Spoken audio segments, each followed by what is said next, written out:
Here's a question I want you to actually sit with for a second. Have you ever finished a meal, not a huge one, just a normal dinner, and within 30 or 40 minutes, you're suddenly gulping down glass after glass of water, your mouth feels like sandpaper, and no amount of drinking seems to fully satisfy that thirst? Most people blame the salt. Must have been a salty meal. And sometimes, sure, that's exactly what it is. But if this happens consistently, meal after meal, especially with foods that aren't particularly salty at all, I need you to hear this clearly. That specific kind of sudden, intense thirst showing up shortly after eating can be one of the more reliable signs that your blood sugar spiked into a genuinely dangerous range during that meal. Not mildly elevated, not something to keep an eye on. I'm talking about the kind of spike that's crossing into territory your kidneys are actively trying to manage as an emergency. I've had patients describe this to me in almost identical language over and over across many years of practice. They say it feels different from ordinary thirst, more urgent, more physical, almost impossible to ignore, and strangely resistant to actually being quenched no matter how much water they drink. If any part of that description sounds familiar to you, stay with me, because what I'm about to explain is going to reframe how you think about that sensation completely. Today I'm going to explain exactly why this happens, the specific threshold your body crosses when this kicks in, how to tell the difference between ordinary post-meal thirst and this warning sign, and what to actually do if you're recognizing this pattern in yourself. Let's start with what's happening inside your body, because this mechanism is different from anything else we've covered on this channel, and once you understand it, you'll never look at post-meal thirst the same way again. Your kidneys are constantly filtering your blood, and under normal circumstances, they reabsorb virtually all of the glucose that passes through them, sending it back into your bloodstream where it belongs. Think of your kidneys like a very efficient recycling plant. Glucose comes in and almost every bit of it gets sorted, reclaimed, and sent right back out for your body to use. This system works beautifully, right up until blood glucose climbs above a specific ceiling, usually somewhere around 180 milligrams per deciliter. Once your blood sugar crosses that threshold, your kidneys simply can't keep up with the sorting anymore. The recycling plant gets overwhelmed and glucose starts spilling directly into your urine instead of being reclaimed. Doctors actually have a name for this specific phenomenon, glycosuria, glucose showing up in the urine, and it's long been used as a clinical marker precisely because it only happens once blood sugar has climbed well past a normal healthy range. Here's where the thirst comes in, and this is the part almost nobody explains clearly.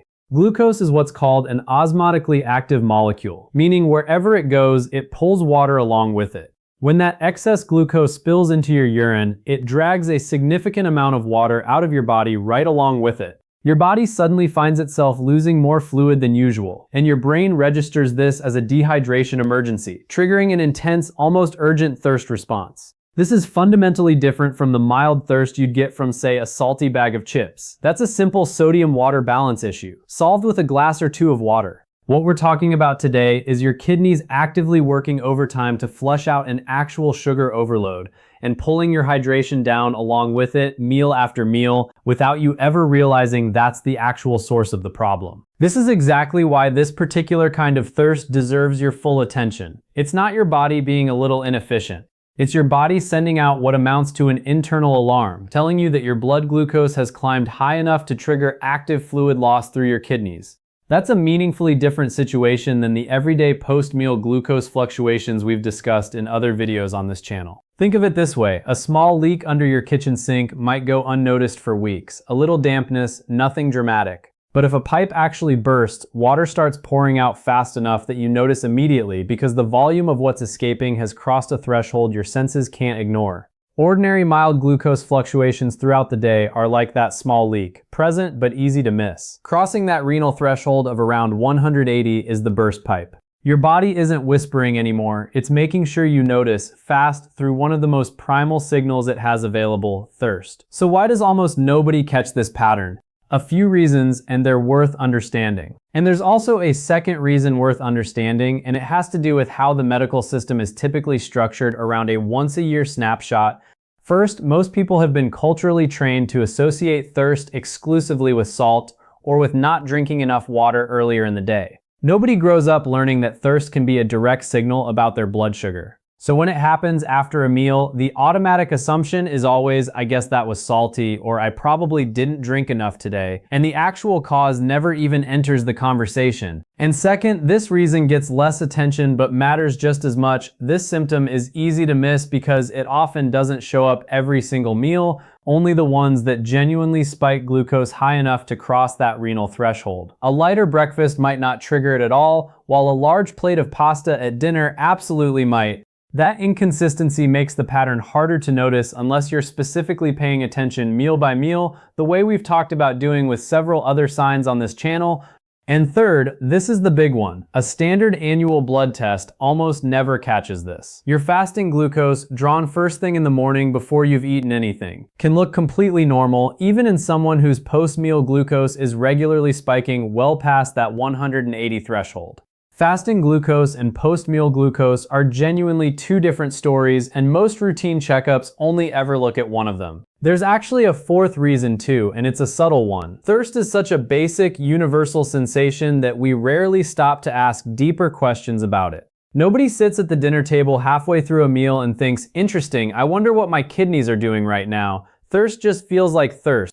It takes a specific kind of attention, the kind we've been building together on this channel episode after episode, to start asking why a sensation is showing up rather than simply reacting to it by reaching for a glass of water and moving on with your evening. Let me tell you about Patricia. Patricia is 66 years old, spent over 3 decades teaching middle school math before retiring, and she's exactly the kind of detail-oriented person who doesn't dismiss a pattern once she notices one.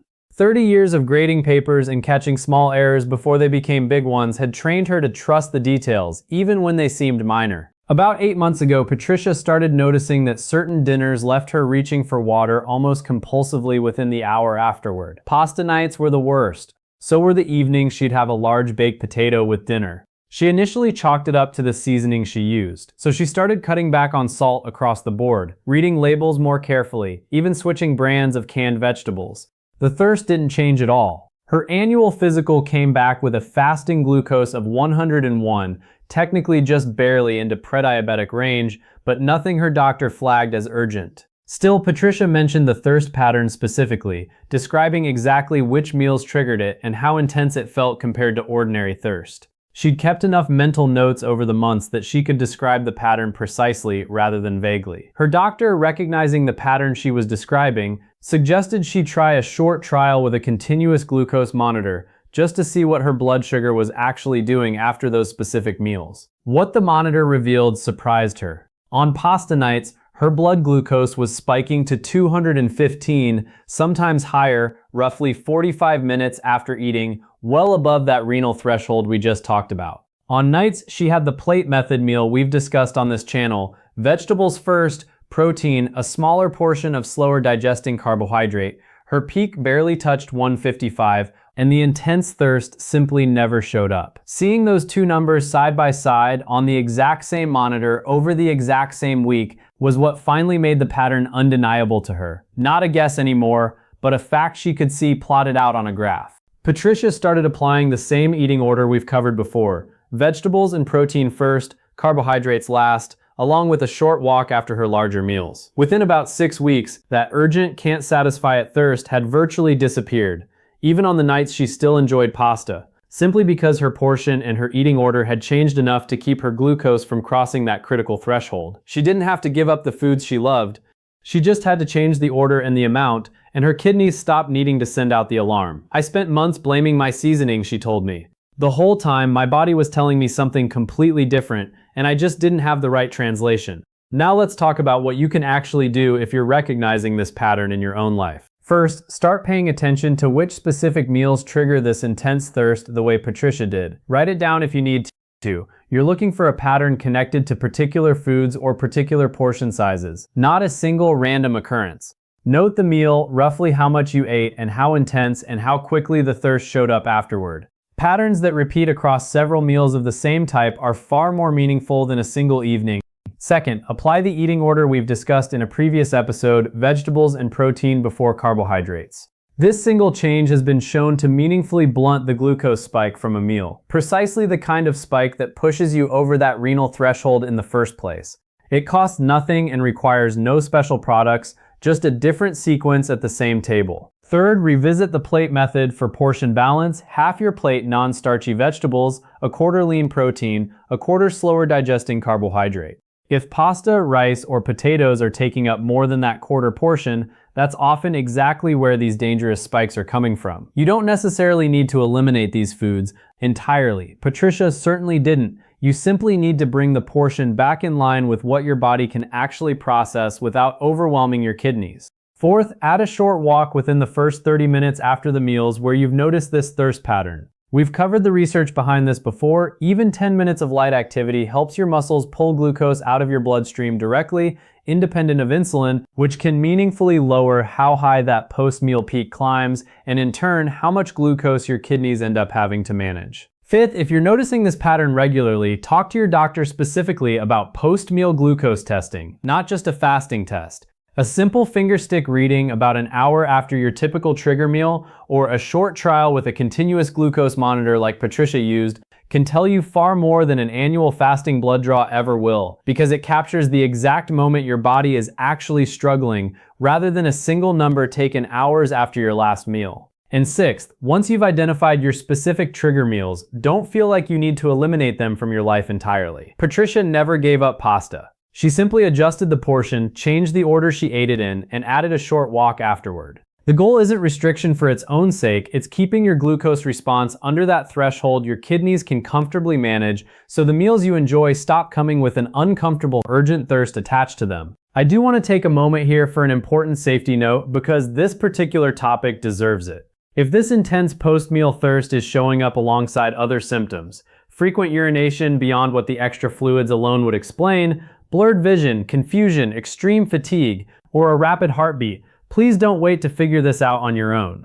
Those combined symptoms can indicate a genuinely serious blood sugar emergency, and you should contact your doctor promptly or seek medical care. This isn't meant to alarm you unnecessarily. Most people who notice this thirst pattern are simply dealing with meals that spike their glucose higher than they realized, exactly like Patricia was. But when several of these signs stack together, especially if they come on suddenly or feel unusually severe, that combination deserves prompt medical attention rather than a wait-and-see approach. This video is meant to help you notice an early pattern, not to replace urgent medical attention if your symptoms are severe or rapidly worsening. As always, nothing here replaces a conversation with your physician, and you should never adjust any prescribed medication without their guidance. What I want you to walk away with today is simply this. Your body doesn't create sensations like sudden, intense thirst for no reason. That specific feeling showing up specifically after meals is one of the more literal, direct messages your body can send you about what's actually happening inside your bloodstream. And it deserves a real answer instead of a shrug and another glass of water. If this video helped you recognize a pattern you've been dismissing as just a salty dinner, share it with someone who's always reaching for water after eating without ever asking why. It might be exactly the piece of information that finally connects the dots for them, the way it did for Patricia. Sometimes the most valuable thing you can hand someone isn't advice, it's simply the right question to start asking about a sensation they've felt 100 times without ever examining closely. And we are almost at that episode I've been building toward for weeks now, the one on sleep and the direct two-way relationship between a poor night's rest and how high your blood sugar climbs the very next day. Once you understand the thirst signal we covered today, you'll start to see just how many of these daytime clues are connected to what's happening while you sleep, including, as it turns out, how well your kidneys and your hydration recover overnight from a day of glucose spikes. That episode is coming very soon, and I genuinely think it's going to tie together almost everything we've discussed on this channel so far, from the morning signs to the afternoon crashes to the thirst we just unpacked today. Take care of yourself, and I'll see you in the next one, and in the meantime, pay attention to what your next glass of water after dinner might actually be telling you.